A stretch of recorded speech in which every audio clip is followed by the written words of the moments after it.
भाई सिंध दुश्मन आप खुद हैं, आपने बर्बाद किया है। आपने कौन से सिंधी अदब की खिदमत की है? आपने कौन से लिटरेचर में जो है वो कोई कमाल किया है? आपने कौन सा जो है वो आपके जो इदारे ऑलरेडी मौजूद हैं वहां आपने क्या किया है? तो आप एक कॉलेज में जिसमें जो जिस चीज की जगह है उसमें जाली तरीके से तामीरात करके कब्जा करना चाहते हैं और अपने डिपार्टमेंट कायम करना चाहते हैं। सीएम हाउस में क्यों नहीं बनाते सिंध लैंग्वेज अथॉरिटी का आप डिपार्टमेंट?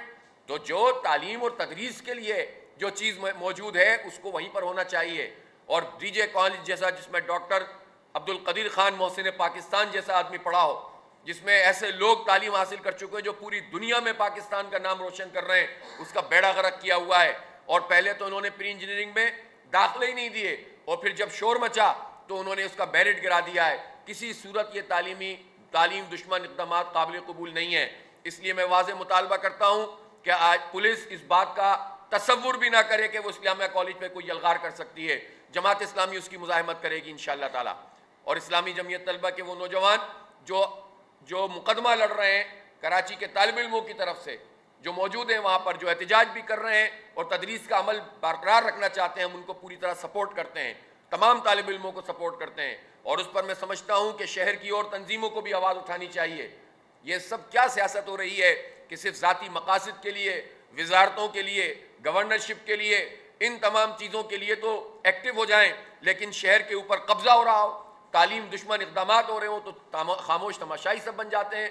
इसलिए सिंध हुकूमत को जाना चाहिए सुप्रीम कोर्ट में, या जितनी भी अथॉरिटीज़ हैं जहाँ जहाँ पर ये कानून के लोग बताएंगे, उनका पूरा डिपार्टमेंट है। एडवोकेट जनरल सिंध क्या कर रहे हैं, उनको ये काम करना चाहिए। अब तो विफाक में भी पीपल्स पार्टी की हुकूमत है, तो उनको चाहिए कि ये फौरी तौर पर इस मसले को एड्रेस करें, ताकि जो कब्ज़ा माफिया जाली डॉक्यूमेंटेशन के ज़रिए से कब्ज़ा करना चाहता है इतनी बड़ी ज़मीन पर, हमें मालूम है कि सिंध हुकूमत का ट्रैक रिकॉर्ड ज़मीनों पे कब्ज़े के हवाले से बहुत मकरूह किस्म का है। और ये लोग माफियाज के साथ मिलकर इस तरह की जगहों पे, ये प्राइम लोकेशन पर वाक़ है, राल टपकती है सबकी। एक दफ़ा जो है वो किसी प्राइवेट ट्रस्ट के हवाले कर देंगे, बाद में जालसाजी करके इसको भी बेच बाज के खा जाएंगे। तो ये नहीं हो सकता आप। और ये इस्लामिया कॉलेज की अपनी असल हैसियत बरकरार रहनी चाहिए। इसकी तफसीलात भी हमारे पास पूरी मौजूद हैं। और कुरैशी साहब जो एम कुरैशी साहब जो कि इसके बानी थे, उनके जो खानवादा है, जाहिर है कि उसमें लोगों ने कुछ लोगों ने काली भेड़ों का काम करते हुए जालसाजी की है। उसको एक्सपोज भी इंशाअल्लाह ताला कोर्ट में किया जाएगा।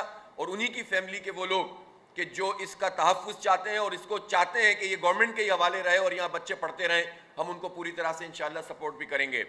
इसी तरह से इस वक्त मुजाहिद कॉलोनी में एक मरतबा फिर हुकूमत ने शेलिंग की है। हुकूमत का हिस्सा थे और हिस्सा रहे थे उनके गवर्नर कई साल तक, और उनकी पूरी काबीना 2013 के एक्ट के 14 महीने बाद तक इख्तिदार में रहे थे।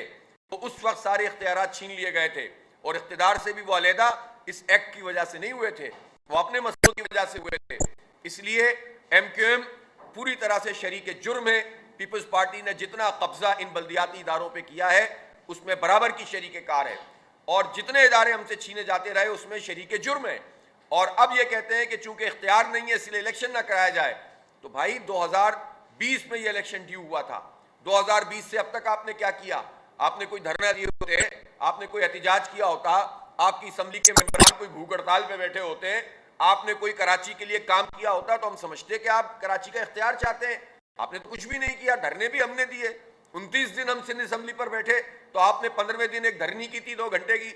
फिर आप कहते हैं कि हम इख्तियार चाहते हैं, और फिर बात यह है कि इख्तियार के नाम से इलेक्शन कैंसिल कराओ, इलेक्शन के कोई बुनियाद बनाकर इख्तियारात ना दो, और ये दोनों खेलते रहें और कराची के अवाम का नुकसान होता रहे। इख्तियारात का जहाँ तक ताल्लुक है, वो आइन की आर्टिकल 140A के तहत ये सिंध असम्बली का काम है, ये हुकूमत का काम है, ये पार्लियामेंट का काम है कि वो आइन की आर्टिकल 140A और सुप्रीम कोर्ट के फैसले के मुताबिक तमाम इख्तियारात बल्दियाती इदारों को मुंतकिल करें। उसमें इलेक्शन का कोई हिस्सा नहीं है।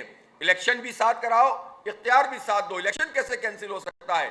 और MQM ये क्यों नहीं जवाब देती कि जब रिजीम चेंज में इनके पास आए थे और इनको खरीदा जा रहा था, तो वो बिकने के बजाय अगर ये कह देते कि हम बैठे हुए हैं, 3 दिन का टाइम है, असम्बली का इजलास बुलाइए और इजलास बुलाकर तरमीम कर दीजिए, तरमीम कर दें तो हम आपके साथ हैं।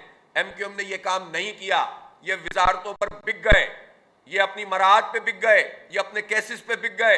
इन्होंने एक मरतबा फिर कराची का मैंडेट बेच दिया और वडेरों के हाथों एक मरतबा फिर हमें फरोख्त कर दिया। अब ये सिलसिला खत्म हो गया है, लोगों की आंखें खुल गई हैं, कराची के लोग इनको पहचान गए और इनको अंदाजा हो गया है कि अब इनको कुछ नहीं मिलने वाला। इसलिए अब ये भाग रहे हैं, बजाय इसके कि हालात को फेस करें। जो अमल किया है वो सामने आ जाएगा। लोग वोट के जरिए से बड़ा पसंद करते हैं, लेकिन बजाय इसके कि आप लोगों को फेस करें, आप इलेक्शन से फरार हासिल कर रहे हैं और पीपल्स पार्टी के वडेरों के हाथ, जागीरदारों के हाथ मजबूत कर रहे हैं। काबिल कबूल नहीं है।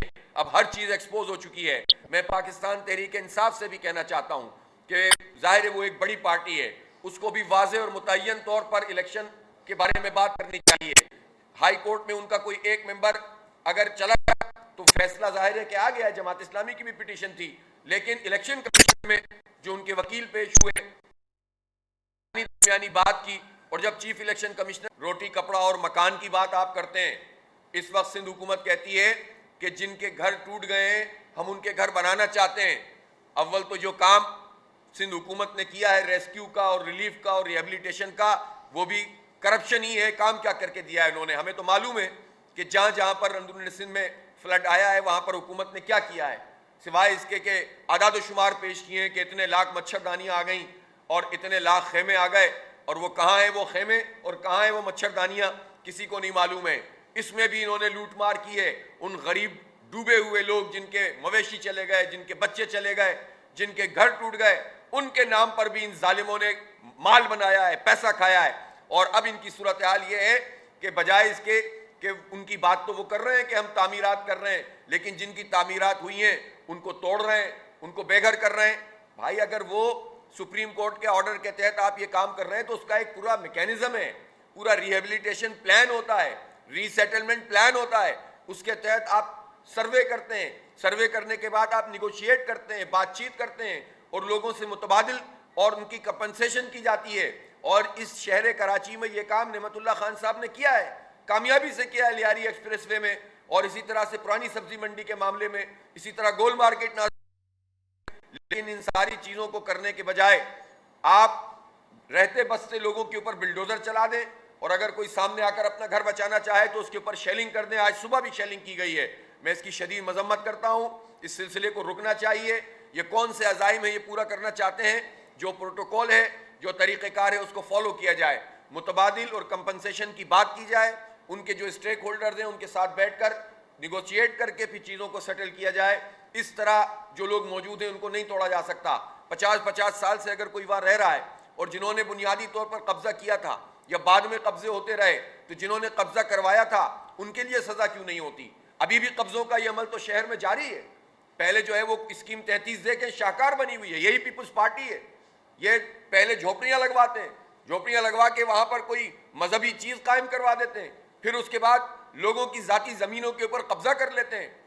अखबारात में रिपोर्ट छपी है, कोर्ट्स में बात आई है, हजारों की तादाद में इस तरह से कब्जे खुद पीपल्स पार्टी के लोग कर रहे हैं और उनका हमला कर रहा है सिंध हुकूमत का। तो खुद कब्जे करो, और जो लोग वहां पर एंड यूजर बैठे हुए हैं अपना पैसा खर्च करके, उनको बगैर कोई कंपनसेशन दिए जब आप इस तरह से हटाएंगे तो इसको कैसे कबूल किया जा सकता है? इसलिए हुकूमत होश के नाखून ले, इस तरह की कार्रवाइयों से बाज आए और लोगों के साथ वो मामलात करे जो आइन, कानून और ज़ाब्ते के तहत होते हैं। हम ये ज़रूर कहना चाहते हैं कि इस वक्त बल्दियाती इंतखाबात के हवाले से सिंध हाई कोर्ट का फैसला वाज़ेह तौर पर आ चुका है, और कल इलेक्शन कमीशन ऑफ पाकिस्तान जिसने अपना फैसला महफूज किया था वो उसके मुताबिक अब उस पूरी प्रोसीडिंग के मुताबिक अपना फैसला करेंगे। हम ये तवक्को रखते हैं कि इलेक्शन कमीशन अब पीपल्स पार्टी का मजीद एजेंट का किरदार अदा नहीं करेगा, इसलिए कि 3 मरतबा इलेक्शन कमीशन ऑफ पाकिस्तान ने पीपल्स पार्टी को और हुकूमती जमातों को, पीपल्स पार्टी की इत्तेहादी MQM को फेवर दिया है, और एक तरीके से Sindh election commission peoples party की एक्सटेंशन और तोसी नज़र आती है। जो वो लिख कर देते हैं उसके मुताबिक अमल कर देते हैं। 3 मरतबा तारीखें दी गई, 3 मरतबा इलेक्शन मुलतवी कर दिया गया पीपल्स पार्टी की फरमाइश पर। अब ये फरमाइशी प्रोग्राम ख़त्म होना चाहिए। अब आइन, कानून और ज़ाब्ते के मुताबिक इलेक्शन का ऐलान होना चाहिए, और इस बात को यकीनी बनाना चाहिए कि अब जो तारीख ऐलान किया जाएगा उसी पर इलेक्शन मुनक़िद हो, इसलिए कि एतबार ख़त्म हो गया है। हमने ये बात बिल्कुल वाज़ेह तौर पर इलेक्शन कमीशन की हियरिंग के दौरान वाज़ेह कर दी थी। पूरी उनकी जो भी मेंबर्स थे और पूरा इलेक्शन कमीशन मौजूद था, चीफ इलेक्शन कमिश्नर समेत। इसलिए जमात इस्लामी कराची के अवाम की तर्जुमानी कर रही है।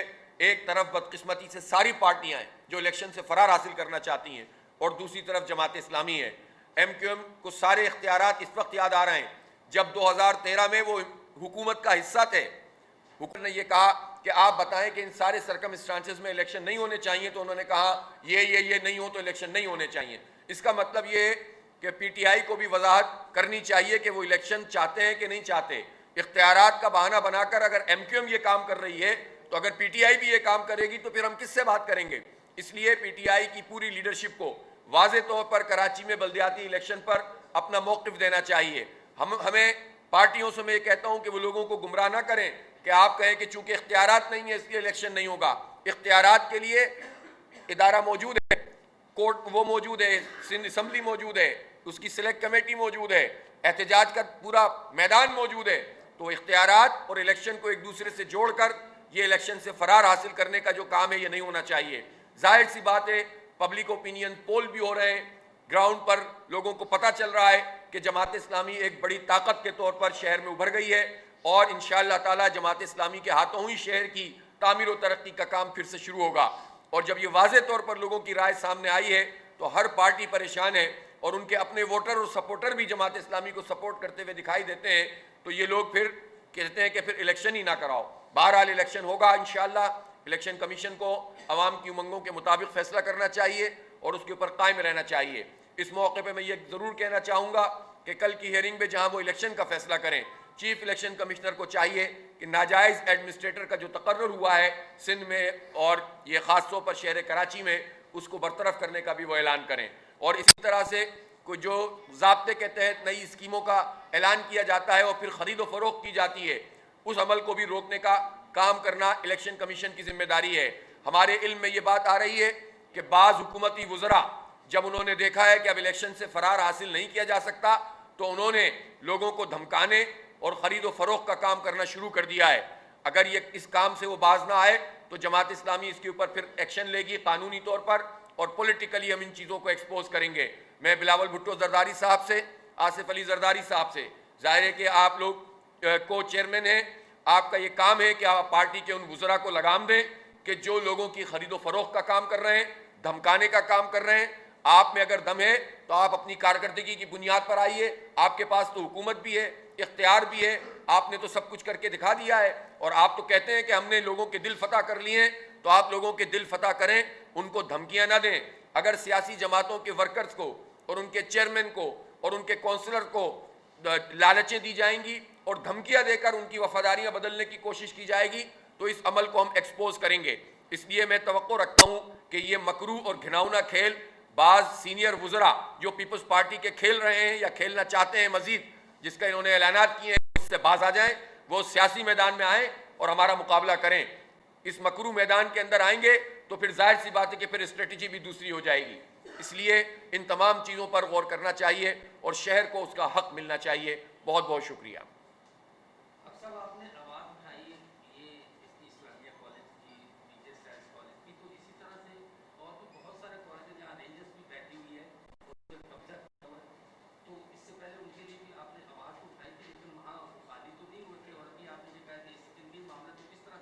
नहीं, ये बात दुरुस्त है आपकी। देखें, कोई भी इदारा हो, एक होते हैं हंगामी हालात। मिसाल के तौर पर रोजाना खासा कोई डिजास्टर हो जाता है, तो उसमें तो हर कोई ये कहता है कि भाई जो सरकार की बिल्डिंग है उसमें आप आएँ, काम करें और चले जाएं।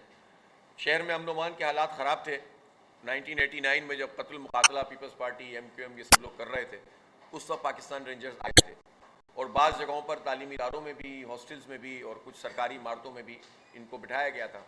ज़ाहिर है कि वो सूरत हाल काफ़ी अरसे तक चलती रही, लेकिन अब मैं समझता हूँ कि ख़ुद पाकिस्तान रेंजर्स को भी, और ख़ास तौर पर मैं DG रेंजर्स साहब, उनका तकर्रुर भी अभी कुछ अर्सा पहले हुआ है, उनसे भी मैं ये रिक्वेस्ट करूँगा, मुतालबा भी करूँगा कि वो अब उन तमाम जगहों का एक जायज़ा लें। देखें, अगर रेंजर्स की ज़रूरत है, और है यकीनन शहर के अंदर और सूबे के अंदर जो ख़ास किस्म के यहाँ के हालात हैं, ज़ाहिर है कि फोर्सेस हैं, बैनुल अक़वामी फोर्सेस भी कराची को तबाह करना चाहती हैं। हमारा दुश्मन मुल्क मुसलसल यहाँ पर लगा हुआ होता है, भारतीय इराक़ के एजेंट यहाँ होते हैं, CIA के और ब्लैक वाटर के एजेंट्स यहाँ काम करते रहे हैं, और मुख्तलिफ लोग उनके सहूलतकार बनते रहे हैं। ऐसे हालात में अगर लॉ इन्फोर्सिंग एजेंसीज की ज़रूरत है तो आइन और कानून के मुताबिक वो हों, लेकिन अब वो हंगामी वक्त गुजर गया है। अब इनकी परमानेंट कोई जगह, जो खुद कैंटोनमेंट्स के इलाके हैं, जो खुद आर्मी की इंस्टॉलेशन हैं, जो खुद बहुत बड़ा शहर के अंदर इस तरह की जगह हैं, अगर रेंजर्स को प्रॉपर तरीके से वहाँ पर जगहें फराम की जाएँ और तामीरात की जाएँ और उनको रखा जाए, तो मैं समझता हूँ कि ये बेहतर है। तालीमी इदारों में कब तक लॉ इन्फोर्सिंग एजेंसीज रह सकती हैं? तालीमी अमन तो ज़ाहिर है सबकी ज़रूरत है। मैं नहीं समझता कि पाकिस्तान का कोई भी जनरल ये चाहेगा कि तालीमी इदारों पर पाकिस्तान की आर्मी आकर बैठ जाए और तालीमी अमल ख़त्म हो जाए। अगर किसी हंगामी हालत में ये हो गया और बाद में नेग्लिजेंस हुई है, तो अब मैं समझता हूँ कि खुद डीजी रेंजर्स को इस पर इनिशिएट करना चाहिए। हम उनसे अगर मुलाकात होगी तो बात भी करेंगे, हमें कोई परेशानी नहीं है। हमारे इदारे हैं और इनको भी चाहिए कि अब वो इन तमाम चीज़ों के हवाले से ओवरव्यू करें। वैसे भी हम देख रहे हैं कि इस वक्त एक जो अजीब किस्म की इंतशार की सी कैफियत है, इसमें ये सारे स्टेप्स सबको लेने पड़ेंगे ताकि लोगों के जो कॉन्फिडेंस बिल्डिंग मेजर्स होते हैं, CBMs जिन्हें हम कहते हैं, वो तमाम इदारों को, और हुकूमत का काम, बुनियादी तौर पर यह सिंध हुकूमत का काम है। सिंध हुकूमत जब भागना चाहती है तो रेंजर्स को इख्तियारात के लिए भी जो है वो कितना ज़्यादा वो करना पड़ता है।